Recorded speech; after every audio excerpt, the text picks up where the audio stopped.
guys, EJ here, back with another video, and today it's going to be my weekly movie review roundup, episode 19. So yeah, I've got 7 new films to talk about this week. Again, another busy week. So yeah, starting off last Monday, April 4th, I watched Miss You Already, directed by Catherine Hardwicke, starring Drew Barrymore and Toni Collette. They play 2 lifelong girlfriends. They met when they were kids. Drew Barrymore comes over from America, and they meet at school in England, and they're lifelong best friends. Um, but Drew Barrymore gets pregnant. Meanwhile, Toni Collette develops cancer, and this puts tremendous strain on their relationship because Drew Barrymore keeps the fact that she's pregnant a secret from her best friend while she's dealing with this horrible disease that's ravaging her body. Toni Collette loses her hair, but of course she wears a wig and so on. But she also loses her breasts. She has a mastectomy, so that puts tremendous strain on Toni Collette and her love life, her sex life. In the film, she's married to Dominic Cooper, and Drew Barrymore is married to Patty Considine, so 2 good actors playing the 2 male leads. Jacqueline Bisset is also in the film. She has a small appearance. But yeah, really this film is about the strain on these two women, and one has sort of good life-affirming news, and the other one does not, as she struggles with cancer. I didn't love this film. It's not really my cup of tea, but I liked all the actors involved. I've always liked Drew Barrymore and Toni Collette for the most part, and like I said, Patty Considine and Dominic Cooper were good as well. So Miss You Already, I gave a 6 out of 10.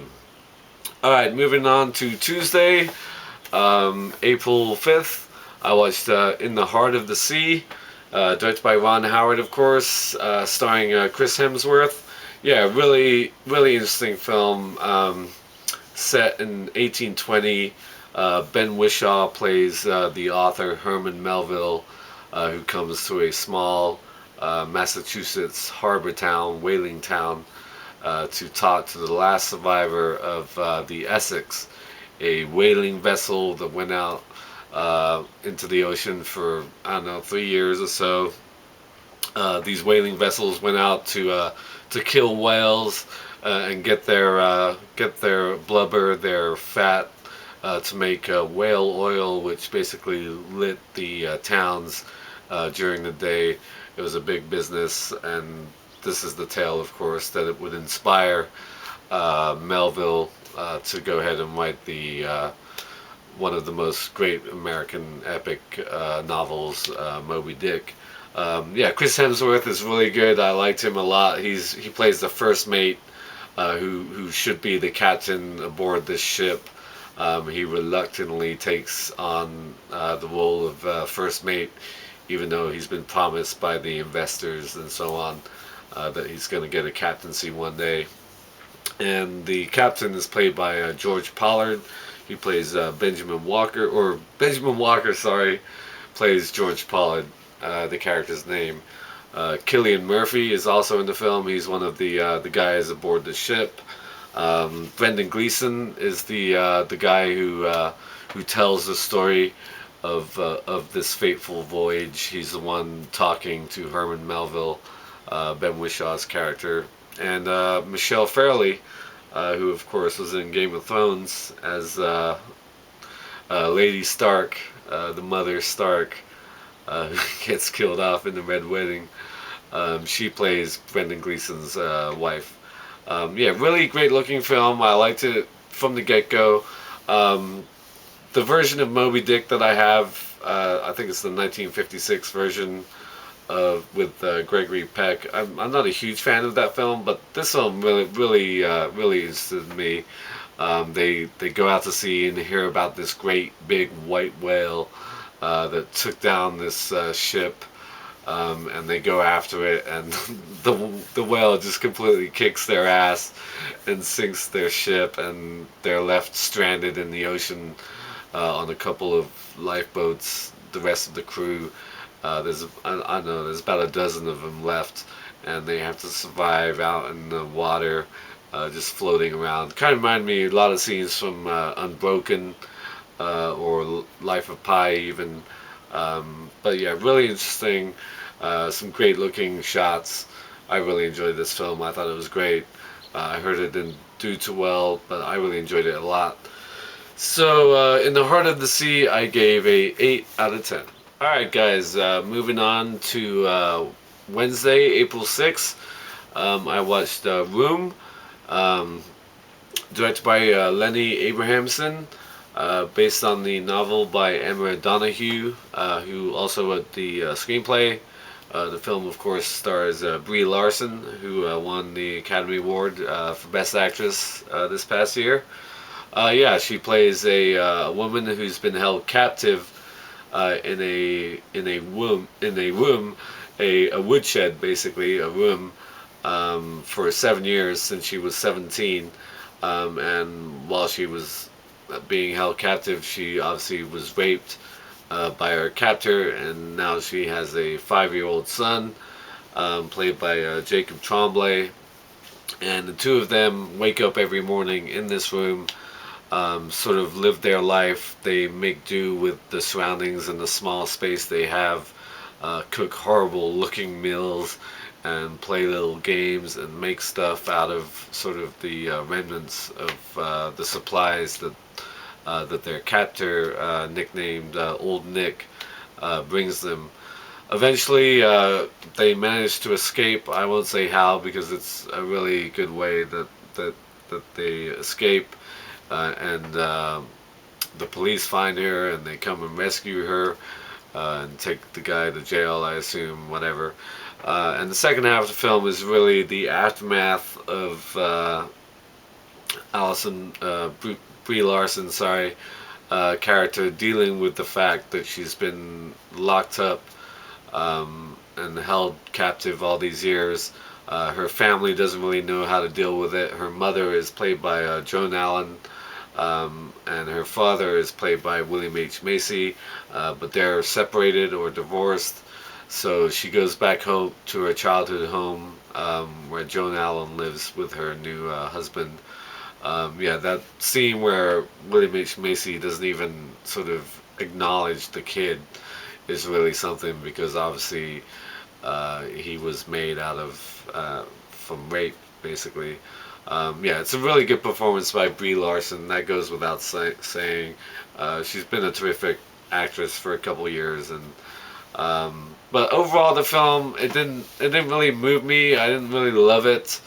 The subject matter was a little too dire for my taste. It's a good film, don't get me wrong, and it's a very good performance by Brie Larson.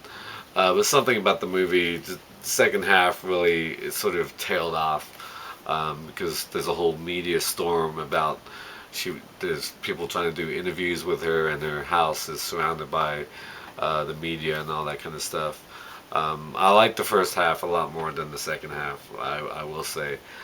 So Room, still a very good film. I gave a 7 out of 10.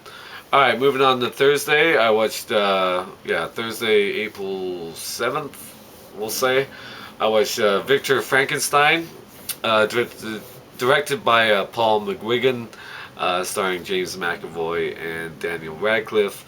Of course, the classic story of Victor Frankenstein and Igor, or Frankenstein's monster even. But yeah, this film is really about how Victor and Daniel Radcliffe's character, who plays Igor, would become friends and partners in the eventually very bad and distasteful and ultimately failed experiments of mad scientist Victor Frankenstein. Daniel Radcliffe, he plays a hunchback, simply known as the Hunchback, working at a circus in London. He's treated really terribly, but he has He's in love with one of the acrobats called Lorelei, played by Jessica Brown Finlay, who's apparently on Downton Abbey, and she was in Winter's Tale, which I sort of liked from last year as well, 2014.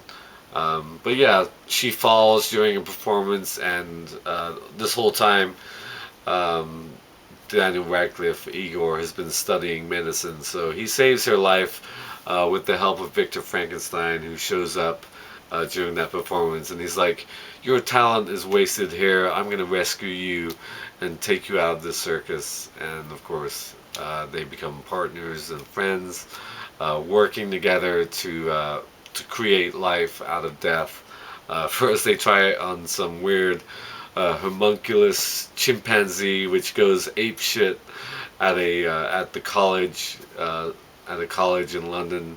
But there's an investor. He believes that Victor Frankenstein can breathe life into a real man. So he funds them. Meanwhile, there's a inspector from Scotland Yard. Um, Let me mention his name, who played Inspector Turpin, played by Andrew Scott, who's sort of hell bent on bringing down Victor Frankenstein. He's sort of investigating crime scenes, and there's a death that takes place during their escape from the circus and all that kind of stuff. I really enjoyed this film. Yeah, it's not your typical Frankenstein monster movie.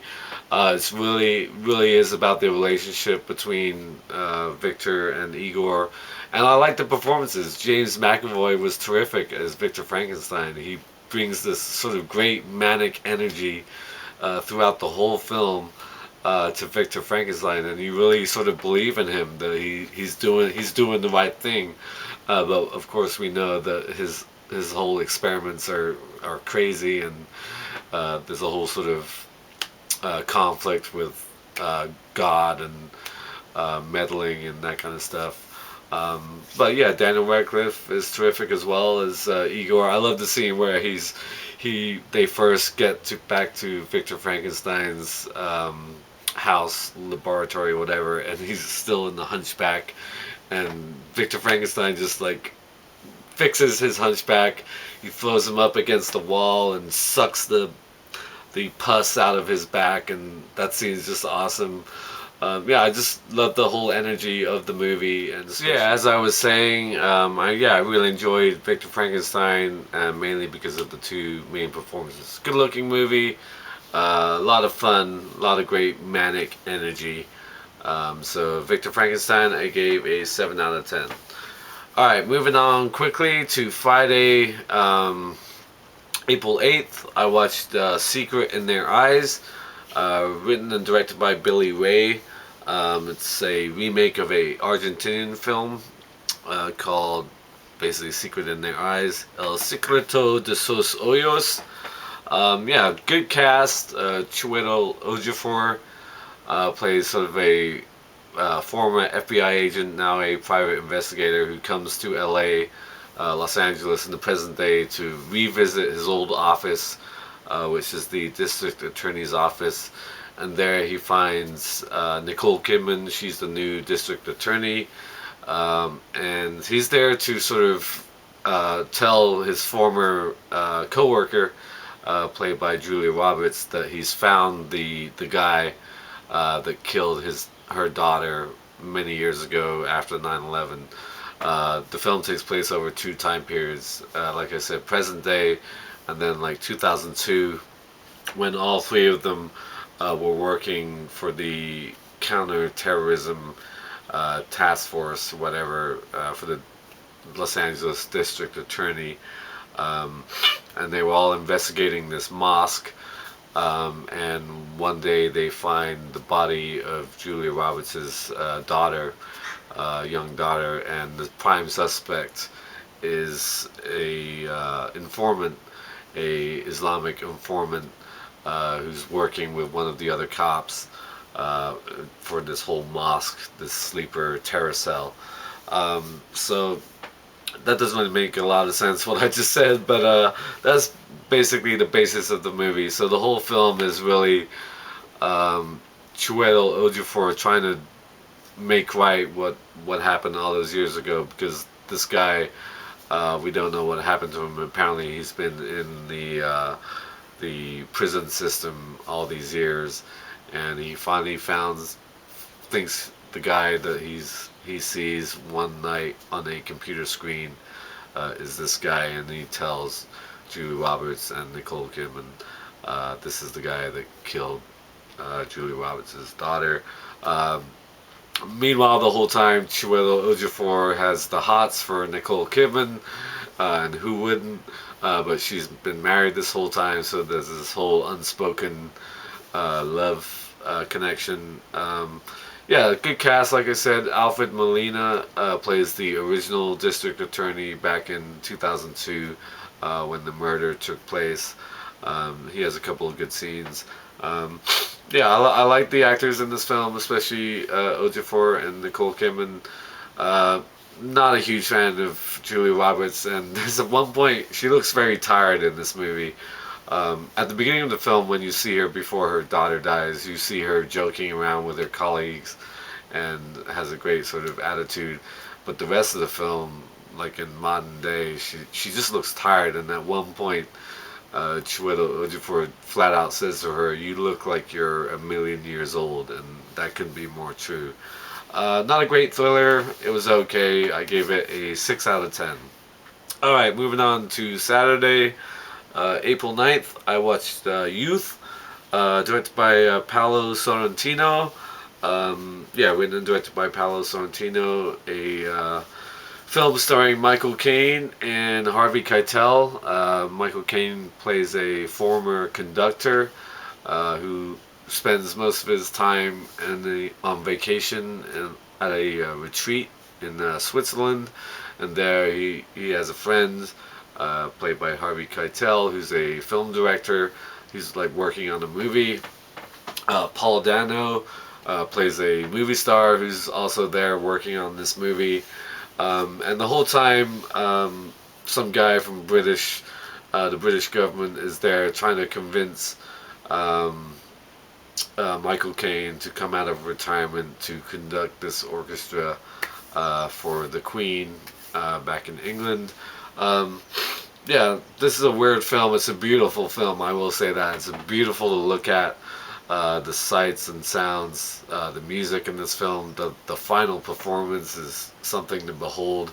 It's a very Italian movie. I'll say that much about Youth. And probably one of the best things about this movie is the poster. If you see my post on Facebook when I watched it, I got a lot of comments about the poster. The poster for Youth is a good one, so check it out. But overall, the film sort of meanders, and Michael Caine and Harvey Keitel, of course, terrific.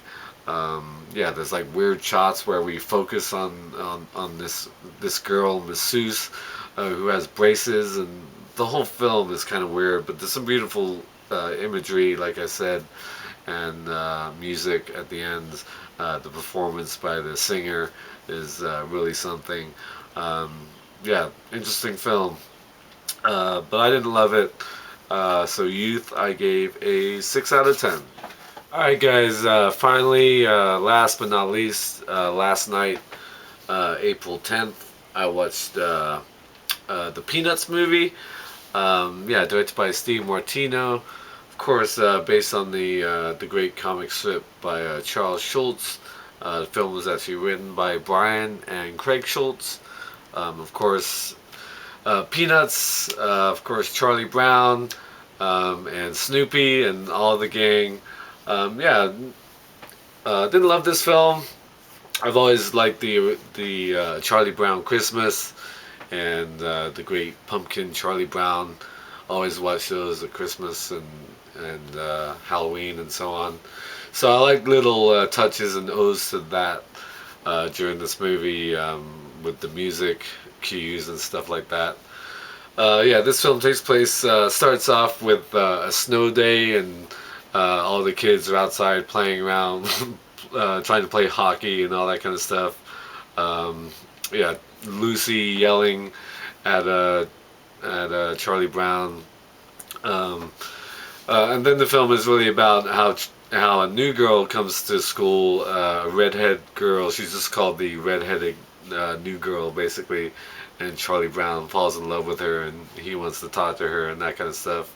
Um, but beyond that, there isn't much plot. I did enjoy the scenes where Snoopy has his fantasy of he's having a dogfight with the Red Baron, like the World War One pilot. I enjoyed those scenes, and there he meets the love of his life, called Fifi or something like that. But yeah, the whole gang, of course. You've got Schroeder and Peppermint Patty, Marcy, Pigpen, Linus, and so on. Woodstock, of course, with Snoopy. Yeah, if you're a fan of Peanuts and Charlie Brown, all that kind of stuff, you'll probably enjoy this movie. I love how the adults, you don't hear them talk. It's just wah wah wah wah when they talk, and you just hear the kids' reactions. Yeah, it's a fun movie, fun animated movie by yeah, 20th Century Fox Animation, same studio who do like the Ice Age films and Rio movies. Didn't wasn't great. Didn't love it. I enjoyed the old school Charlie Brown compared to this one. But yeah, fun movie. So the Peanuts movie, I gave a 6 out of 10. So there you have it. 7 films over 7 days. The whole week. I'm almost caught up with my Netflix queue. I'm just like, there's a few extra in my queue as opposed to what comes out this week. So probably within the next couple weeks, I'll be caught up, and these videos won't be as long because I'll only have like 3 or 4 max movies to talk about each week. But yeah, it took me almost 20 weeks to basically catch up with my really long Netflix queue, watching a lot of movies from 2015 that I didn't get to see. So thanks for watching as always, and until next time, I'll see ya. Bond. James Bond.